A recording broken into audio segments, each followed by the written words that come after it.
जिसके पास साइकिल हो और मोटरसाइकिल बाइक उसको मिल जाए, चाहे वो भीख ही में क्यों ना मिली हो, लेकिन उसका घमंड इतना बढ़ जाएगा, बाइक चलाने के बाद साइकिल चलाएंगे। हट, लोग क्या कहेंगे, मेरे दोस्त क्या कहेंगे, साइकिल बाइक चलाने वाला, मतलब भीख में मिली हुई बाइक चला रहा है, वो शर्म महसूस नहीं कर रहा है, जबकि चुल्लू भर पानी में डूब के मर जाना चाहिए उस बाइक पर बैठने से पहले। किस बाइक पर? जो भीख में मिली है। समझ रहे हैं ना भीख? अरे जो लड़की के बाप ने दी है, शादी के मौके पर ले अपने दामाद को, बैठ, साइकिल चलाने में शर्म आ रही है, भीख मंगनी गाड़ी पे बैठने में शर्म नहीं आ रही है, जबकि चुल्लू भर पानी में उसी वक्त डूब के मर जाना चाहिए कि किस पे बैठे हैं? ससुर की दी हुई गाड़ी पर। जबकि शर्म की बात यह होनी चाहिए, इस पे तो फख्र कर रहा है। कहां से? ससुराल से मिली है, ससुराल से, इस पे फख्र कर रहा है, लेकिन साइकिल नहीं चला सकता। क्यों? बाइक चला ली, अब साइकिल नहीं चलाऊंगा, साइकिल चलाऊंगा तो इंसल्ट होगी। अबे इंसल्ट तो तेरी तब हो रही है जब तूने ससुराल से मांग ली और भिख मंगनी गाड़ी पर बैठ गया, इंटरनेशनल भिखारी बनकर उसको चला रहा है। ये इंसल्ट तो तब तुझे महसूस करनी चाहिए थी अपनी, लेकिन तब नहीं कर रहा है। अल्लाह के रसूल जब बुर्राक पर बैठे, लेकिन जब जमीन पर आए तो आपने घोड़े का भी सफर किया, ऊंट का भी सफर किया, बल्कि ऊंटनी को तो अल्लाह के रसूल की प्यारी सवारी बताया। ओस्ट्रॉयस्य पड़वाहिड़ो बधूमंतो द्युदशा। अथर्ववेद के 20वें कांड के अंदर 127वें सूक्त का दूसरे मंत्र में यह कहा गया है कि उसकी प्यारी सवारी ऊंट होगी, वो अक्सर ऊंट का सफर करेगा, ऊंट पर बैठेगा। ये उसकी प्यारी सवारी बताई गई है। प्यारी सवारी यानी ऐसे इलाके में आएगा जहां ऊंटों पर सवारी करने का चलन होगा। हमारे भारत में लोग यहां इंतजार कर रहे हैं, अब आएगा। उसको बताया गया वो ऊंट वाले जमाने में आएगा। यहां लोग 4 व्हीलर में फॉर्च्यूनर इस्तेमाल कर रहे हैं, यहां इंतजार कर रहे हैं कि आखिरी नबी यहां आएगा, यहां आएगा। जबकि बताया गया मरुस्थल निवास ने, वो रेगिस्तान में आएगा, क्योंकि ऊंट रेगिस्तान में ही सबसे ज्यादा तेजी के साथ दौड़ता है, और रेगिस्तान का जहाज कहा जाता है ऊंट को। उस बस्ती में आएगा जहां रेत होगी, जहां रेगिस्तान होगा, जजीरा होगा, वहां वो आएगा। और यहां भारत में लोग इंतजार कर रहे हैं कि वो भारत में आएगा, जबकि उनकी किताबें कह रही हैं मरुस्थल निवास ने, वो मरुस्थल में निवास करेगा, वो मरुस्थल में आएगा। हाय गिरजानाथ मरुस्थल निवास ने, उसका मरुस्थल में आएगा और रेगिस्तानी इलाके में आएगा। उस्ट्रायस और उसकी प्यारी सवारी ऊंट होगी, वो ऊंट के ऊपर बैठेगा। यहां बताया गया कि वो घोड़े पर बैठेगा और बिजली से ज्यादा तेज रफ्तार से चलेगा और आकाश की यात्रा करेगा, यानी वो जन्नत जहन्नम देखने जाएगा। जगतपति, और ये घोड़ा उसको ईश्वर की तरफ से, अल्लाह की तरफ से मिलेगा, जो पूरे दुनिया का रक्षक होगा, पूरी दुनिया का मुहाफिज होगा। यानी ये घोड़ा मोहम्मदुर रसूलुल्लाह को, ये बुर्राक मोहम्मदुर रसूलुल्लाह को दी जाएगी। आसिना साधुदमनम, और वो साधुओं की तरह अपनी जिंदगी व्यतीत करेगा, साधुओं की तरह अपनी जिंदगी गुजारेगा। साधु किसको कहते हैं ये सोच लीजिए। साधु उसको नहीं कहते हैं जो एक चोला पहन ले और बीवी बच्चों को छोड़ दे और जंगल में चला जाए, राम राम राम राम राम राम राम राम करता रहे। इसी तरीके से हमारे मुसलमानों में भी एक तबका पैदा हुआ जिसको सूफी कहा जाता है। वो तस्बीह हाथ में लेते हैं और अल्लाहू अल्लाहू, कभी कभी झटका मारते हैं, कभी देखिएगा आप झटके मारेंगे, अल्लाहू अल्लाहू अल्लाहू ऐसे करेंगे। कभी चिमटा ले लेंगे अपने हाथ में, चिमटी, ट्रेनों में मिलेंगे, अल्लाहू अल्लाहू अल्लाह, इस तरीके से करेंगे। ऐसा वो महसूस कराएंगे आपको कि हमारे अंदर अल्लाह घुस गया है, अल्लाह हमारे नस नस में है, अल्लाहू अल्लाहू, वो झटके मारेंगे। ऐसे लोग आपको जहां मिले इनको उल्टी छुरी से काटो। ये दुनिया के सबसे बड़े हराम खोर लोग हैं, कौम के ऊपर बोझ बने हैं। इनसे पूछो खाना कहाँ से आएगा, चुप, अल्लाहू अल्लाहू अल्लाहू। एक से मैंने पूछा भाई खाना कहाँ, शाम को खाना क्या कर कहाँ से आएगा, अल्लाहू अल्लाहू। हमने कहा सुन लिया अल्लाहू अल्लाहू, खाना कहाँ से आएगा शाम को ये तो बताओ, अल्लाह देगा, अल्लाहू अल्लाहू अल्लाहू। मतलब मोहल्ले वाले उनको खाना पहुंचाते हैं। ये लोग हराम खोर लोग हैं, बीवी बच्चों को छोड़े बैठे। बीवी बच्चों को छोड़कर किसी भी जगह चले जाना मेरे भाइयों और इबादत में मसरूफ होना, ये सबसे बड़ा इस्लाम का इस्लामी दुश्मनी है। ये इस्लाम दीन मुअतदिल है। मुअतदिल जानते हो, इस्लाम नमाज का हुक्म तो देता है लेकिन पूरा दिन और पूरी रात मुसल्ला बिछा के नमाज पढ़ने की इजाजत आपको नहीं देता है। इस्लाम आपको रोजा रखने का हुक्म तो देता है लेकिन कंटिन्यू और मुसलसल 12 महीने हर रोज रोजा रखने की इजाजत आपको नहीं देता है। इस्लाम आपको ज़कात देने का हुक्म तो देता है लेकिन अपना सारा माल अल्लाह की राह में लुटा देना और खुद फकीर बन जाना, गरीब बन जाना, इसकी इजाजत इस्लाम आपको नहीं देता है। इस्लाम आपको हज की इजाजत तो देता है कि हज कीजिए लेकिन यह नहीं कहता कि हज करने के लिए तुम अपना घर बेच दो, अपना मकान बेच दो, अपनी दुकान बेच दो, लेकिन हज करो। हज करना जाना जरूरी है, चाहे दुकान बेचना पड़े, चाहे मकान बेचना पड़े, इस्लाम इस बात की इजाजत नहीं देता है। इसी तरीके से इस्लाम नमाज पढ़ने का हुक्म देता है लेकिन इबादत बच्चों का हक मारकर, बीवी का हक मारकर, कमाना धमाना छोड़कर, मेहनत और मजदूरी करना छोड़कर मस्जिदों में, खानकाहों में, जंगलों पर, मज़ारों पर या किसी जगह बैठकर अल्लाहू अल्लाहू करने की इजाजत ये इस्लाम नहीं देता है। इसीलिए फरमाया फ़इज़ा क़ुज़ियतिस सलातु फंतशिरू फिल अर्ज़ वब्तगू मिन फ़ज़लिल्लाह। दिनों में सबसे अच्छा दिन जुमे का दिन है लेकिन जुमे का दिन भी पूरी की पूरी इबादत का दिन नहीं है। सबसे आला और अफजल दिन जुमे का है लेकिन जुमे का दिन भी पूरा का पूरा सुबह से शाम तक अल्लाह की इबादत में नहीं लगा सकते हो। जब जुमे की नमाज पढ़ लो, जब जुमे की नमाज पूरी कर ली जाए, फंतशिरू फिल अर्ज़, तो हमारी जमीन में फैल जाओ, वब्तगू मिन फ़ज़लिल्लाह, हमने जो रिज़्क़ उतारा है उसको तलाश करो, मेहनत करो, मजदूरी करो, रिक्शा चलाओ, दुकान पे बैठो, हलाल रोजी जो हमने उतारी है उसको कमाओ और अपने बीवी बच्चों को खिलाओ। जुमे का दिन सबसे बड़ा दिन, जुमे का दिन सबसे अफजल दिन, जुमे का दिन सैयदुल अय्याम, तमाम दिनों में सबसे बेहतर, तमाम दिनों का सरदार है जुमे का दिन। लेकिन इसके बावजूद अल्लाह के रसूल ने पूरा का पूरा दिन इबादत का नहीं रखा है। और क्या फरमाया, जब जुमे की नमाज हो जाए, जुमा पढ़ लो तो अब निकलो मस्जिद से, अब मस्जिद में मत बैठो। सुभान अल्लाह अल्हम्दुलिल्लाह का वजीफा नहीं, तुम्हारी बीवी है, तुम्हारे बच्चे हैं, उनके लिए मेहनत करो, कमाओ, रिक्शा चलाओ, मेहनत करो, मजदूरी करो और शाम तक मेहनत मजदूरी करके कमा कर लाओ और अपनी बीवी बच्चों को खिलाओ। ये भी इबादत है मेरे प्यारे साथियों। इस्लाम ने आपको सिर्फ अल्लाहू अल्लाहू करने के लिए नहीं भेजा है। तो वो साधु होगा, साधुओं की तरह अपनी जिंदगी गुजारेगा। साधु उसको कहते हैं जिसके पास किसी चीज की कमी ना हो, न दौलत की, ना जमीन और जायदाद की, जिसके पास सब कुछ हो लेकिन उसने अपने ऊपर खर्च ना किया हो बल्कि उसको गरीबों और मिस्कीनों पर खर्च कर दिया हो।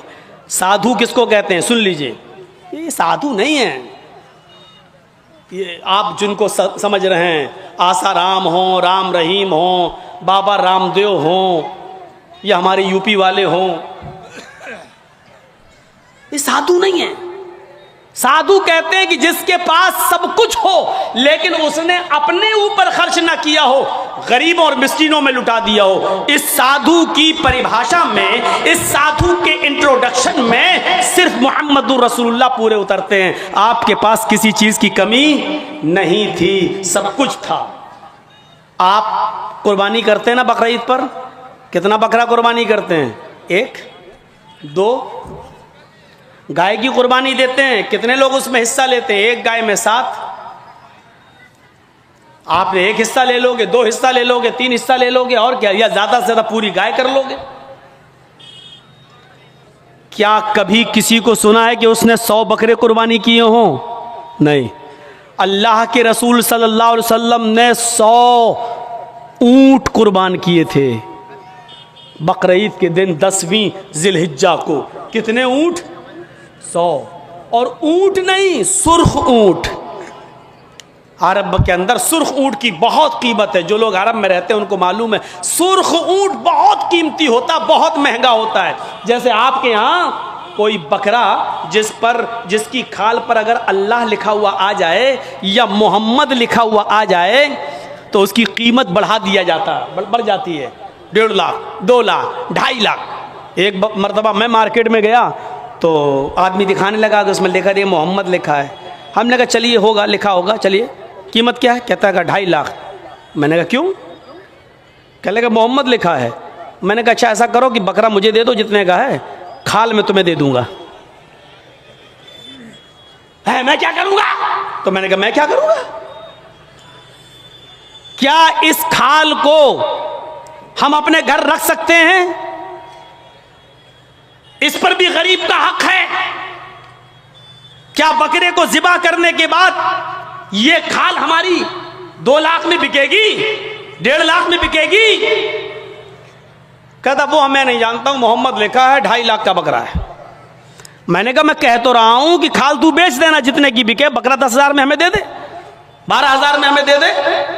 कहने लगा जाइए मौलाना साहब आप हमारा रेट क्यों वो कर रहे हो? लोगों ने एक फजूल की बहस बढ़ा दी। इस पर अल्लाह लिखा है तो इसकी कीमत बढ़ गई, मोहम्मद लिखा है तो इसकी कीमत, जिस पर ये चीजें लिखी हुई हो और कम कर दो उसकी कीमत। मेरे भाइयों, किसी हदीस में नहीं आया है कि जिस बकरे पर अल्लाह लिखा हो तो उसको इतने रुपए में खरीदो। और लिखा होता नहीं है, वो हमें और आपको उसका एक नक्श दिखाई देता है। बस ये अलिफ बाल ये लाम पूरी तरीके से देखा जाए तो पूरा लिखा हुआ भी नहीं होगा, उस पर तशदीद बनी होगी, फिर उस पर खड़ा अलिफ होगा, फिर आप पूरी तरीके से अगर देखें तो मिलेगा भी नहीं ऐसा, लेकिन महसूस ऐसा कराएंगे कि देखिए ये अल्लाह। हालांकि देखा जाए तो ये भी अल्लाह ही है। देखिए ये भी अल्लाह ही है। अलिफ, ये अलिफ हो गया ना, और लाम कैसा होता है? ये लाम हुआ, फिर एक और लाम हुआ, फिर ये उसके ऊपर का अलिफ, और ये है। तो देखा जाए ये क्या है? अल्लाह ही है। अगर आप इस पर रोशनाई लगा दें पूरा, और फिर उसको आप ये दाहिने हाथ को इस तरीके से दीवार पे छाप दें तो आप देखेंगे अरबी में अल्लाह ही लिखा हुआ नजर आएगा। अल्लाह ही लिखा हुआ नजर आएगा। अब बताइए, जब अल्लाह लिखा हुआ नजर आएगा तो हम क्या माने? अब इस हाथ से आदमी शराब भी पी रहा है, अब इस हाथ से आदमी जुआ भी खेल रहा है, इस हाथ से गलत चीजों को भी पकड़ रहा है। तो इन चीजों से हैसियत नहीं बढ़ जाती है?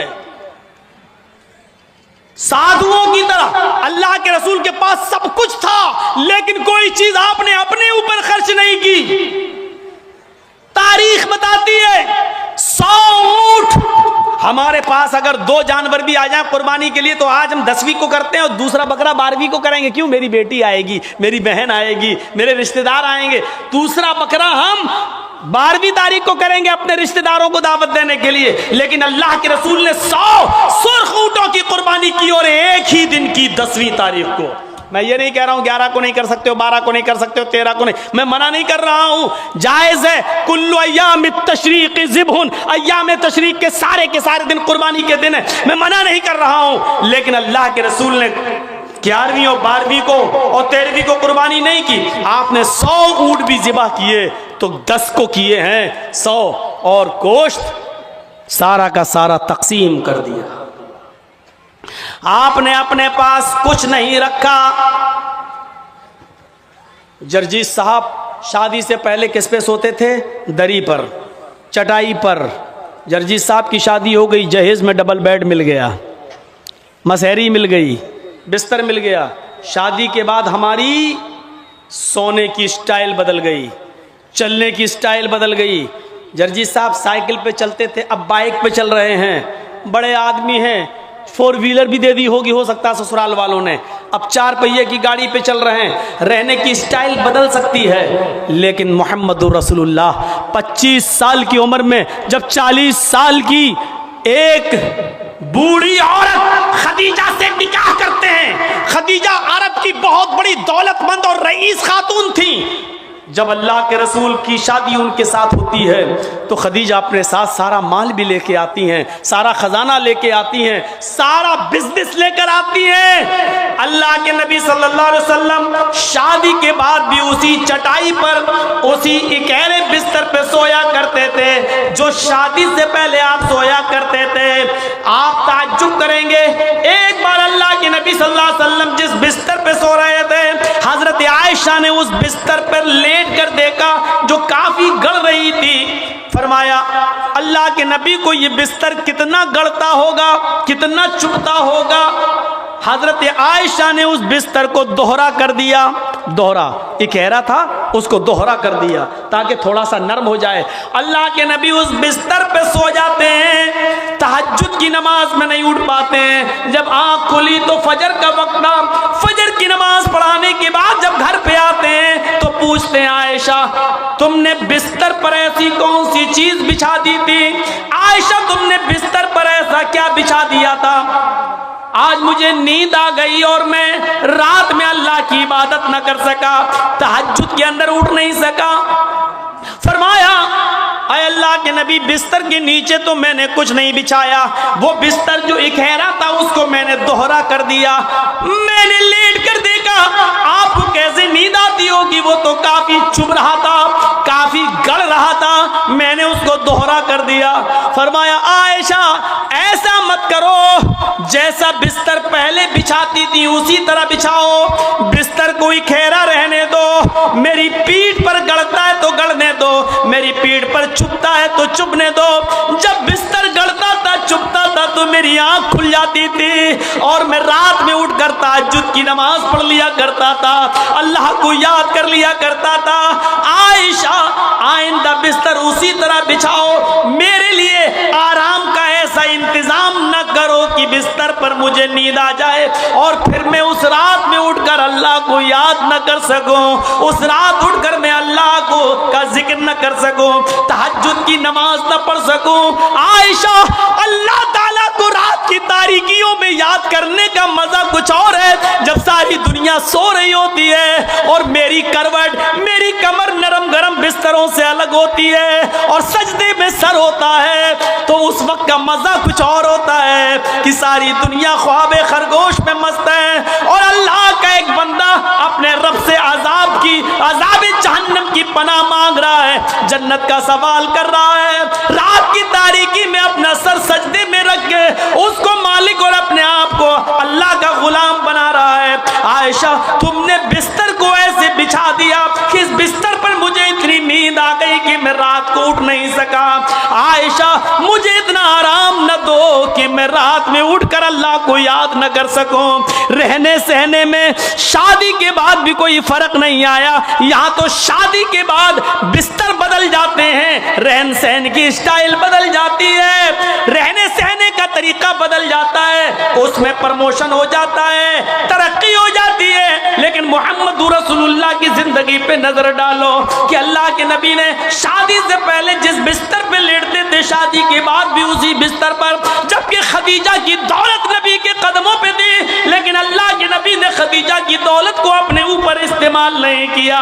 खदीजा जो दौलत लेकर आई उस दौलत को भी अल्लाह के रसूल ने दीन के काम में गरीबों और मिस्कीनों में लुटा दिया।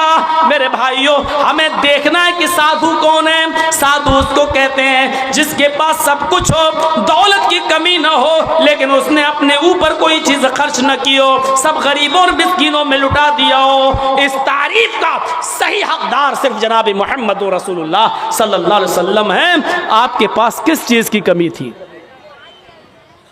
लोग कहते बहुत गरीब थे, ये थे, नहीं, अल्लाह के रसूल से ज्यादा कोई अमीर था? अल्लाह ने कहा था कहो तो इस पहाड़ को हम सोने का बना दें, और ये ओहद पहाड़ जब सोने का बन जाए तो जहां आप चलें ये पहाड़ भी आपके साथ चले। लेकिन अल्लाह के नबी ने अल्लाह ताला के इस फरमान को, इस गुजारे अल्लाह ताला के इस हुक्म को नाफिज होने के बाद मना कर दिया कि नहीं नहीं, आय अल्लाह मुझे दुनिया में आराम नहीं, सोना नहीं चाहिए, चांदी नहीं चाहिए, बल्कि आपने फरमाया अल्लाहुम्मा जअलनी फी हयाती मिस्कीना, आय अल्लाह दुनिया में मुझे जितने दिन जिंदा रख, मिस्कीन बना के जिंदा रखना। आय अल्लाह जब मुझे मौत आए तो हालत मिस्कीनी में मुझे मौत आए, और अल्लाह कल क़यामत के दिन जब मैं उठाया जाऊं तो फकीरों में और मिस्कीनों ही में मैं उठाया जाऊं। ये अल्लाह के रसूल की दुआ थी, जबकि अल्लाह ताला तो ओहद पहाड़ को सोने का बनाने के लिए तैयार था। नबी अकरम जहां चलते पहाड़ आपके साथ साथ चलता, लेकिन अल्लाह के रसूल ने पहाड़ को सोने का बनाने से मना कर दिया और कहा कि मुझे दुनिया के ऐशो आराम नहीं चाहिए। हजरत अब्दुल्ला इब्ने उमर ने बिस्तर पर लेटकर देखा तो कहा अल्लाह के नबी ये क्या है। जब अल्लाह के नबी उस बिस्तर पर सो के उठे तो देखा कि उस निशान पड़ गए। आप किसी खुरदुरी चटाई पर लेटिए, नंगी पीठ, जब आप उठेंगे तो चटाई के निशान आपकी पीठ पर पड़ जाएंगे। अल्लाह के नबी की पीठ पर जब निशान पड़े तो हजरत अब्दुल्ला इब्ने उमर ने जब ये देखा तो चीख पड़े, आए अल्लाह के रसूल आप तो यहूद और नसारा तो नरम गरम बिस्तर पर सोएं, और आप जो हैं ऐसी चटाई पर जिससे आपके निशान पड़ जाएं। नहीं नहीं, आज के बाद आप इस चटाई पर नहीं सोएंगे। आपने कहा फिर लवित्तखज़ना लकवतान, आज हम आपके लिए एक नरम गरम बिस्तर बना देंगे, नरम गरम गद्दे का इंतजाम कर देंगे, आप उसके ऊपर सोना। अल्लाह के नबी सल्लल्लाहु अलैहि वसल्लम ने फरमाया नहीं, आए अब्दुल्ला मेरे लिए नरम गरम बिस्तर का इंतजाम मत करना। माली वलिद दुनिया माना फिद दुनिया इल्ला कराकिबिन इस्तज़ल्ला तहता शजरा थुम्मा राहा। नहीं नहीं, आए अब्दुल्ला मेरे लिए नरम गरम बिस्तर नहीं, मैं तो इस दुनिया में एक मुसाफिर की तरह हूं। जैसे मुसाफिर थक जाता है तो एक सायादार दरख्त के नीचे आराम करने के लिए बैठ जाता है, थोड़ा पानी पीता है, सस्ताता है और फिर उठ के चल देता है। मैं भी इस दुनिया में एक मुसाफिर की तरह हूं, चंद दिन रहूंगा और फिर ये दुनिया छोड़ के चला जाऊंगा, फिर इस दुनिया से मैं निकल जाऊंगा। मैं तो एक मुसाफिर की तरह हूं। नहीं नहीं, एक हदीस में आता है आपने हजरत उमर को सख्ती से मना किया था, मेरे लिए नरम गरम बिस्तर न बनाना। लहुम फिद दुनिया व लना फिल आखिरा, ये नरम गरम बिस्तर इन यहूद और नसारा के लिए दुनिया में है और हमारे लिए आखिरत में है। हमारे लिए आखिरत के अंदर बनाए, आखिरत में है, हमारे लिए दुनिया में नहीं है, हमारे लिए आखिरत के अंदर बनाए गए हैं। इसलिए हमें दुनिया के ऐशो आराम नहीं चाहिए। साधु इसको कहते हैं जिसके पास सब कुछ हो लेकिन उसने गरीबों पर निछावर कर दिया हो, मिस्कीनों पर लुटा दिया हो, अपने पास उसने कुछ ना रखा हो। आसिना साधुत्मनम, जो साधुओं की तरह अपनी जिंदगी गुजारेगा, अष्ट्रो गुड़ा, और उसके अंदर 8 खूबियां पाई जाएंगी। अब 8 खूबियां भी देख लो किसके अंदर थी। अल्पभाषी, वो कम बोलेगा। कम बोलने वाला कौन था? पूरी जिंदगी आप पढ़ जाइए, मोहम्मदुर रसूलुल्लाह सल्लल्लाहु अलैहि वसल्लम से ज्यादा कम बोलने वाली शख्सियत आपको नहीं मिलेगी। जरूरत के वक्त बोलना और उतना बोलना जितनी जरूरत है, उससे ज्यादा नहीं। ये हमारे और आपके यहाँ का माहौल है, कोई ज्यादा बोल रहा है, कोई कम बोल रहा है। अल्लाह के रसूल उतना ही बोला करते थे जितनी जरूरत है। कभी कभी तो ऐसा होता था कि पूरा जवाब भी नहीं देते थे। कम बोलने का हाल ये था कि एक मर्तबा कुछ यहूदी अल्लाह के नबी के पास आए। मुस्लिम शरीफ किताबुस सलाम पढ़िए, चैप्टर। नबी अकरम के घर पे आए, दरवाजे को दस्तक दी, अल्लाह के रसूल ने दरवाज़ा खोला, यहूदियों ने सलाम किया। तर हकीकत वो सलाम नहीं था, बल्कि उस सलाम के अंदर छिपी हुई बद्दुआ थी। उन यहूदियों ने आते ही कहा अस्सलामु अलैकुम या रसूल अल्लाह, अस्सलामु अलैकुम। क्या कहा? अस्सलामु अलैकुम, लेकिन कहा ऐसे, अस्सलामु अलैकुम या रसूल अल्लाह। अरे अल्लाह के रसूल, आप पर मौत हो, अस्सलामु अलैकुम नहीं कहा उन्होंने सलामती हो, बल्कि क्या कहा, अस्सलामु अलैकुम, मौत हो आप पर, बर्बाद हो जाएं आप। तो अल्लाह के रसूल सल्लल्लाहु अलैहि वसल्लम समझ गए, आपने सुन लिया, इन यहूदियों ने अस्सलामु अलैकुम नहीं कहा, बल्कि इन यहूदियों ने क्या कहा, अस्सलामु अलैकुम। तो अल्लाह के रसूल ने इतना कम जवाब दिया, मुख्तसर, चूंकि आप कम बोलते थे, आपने उसका बहुत ही शॉर्ट में जवाब दिया, वालेकुम।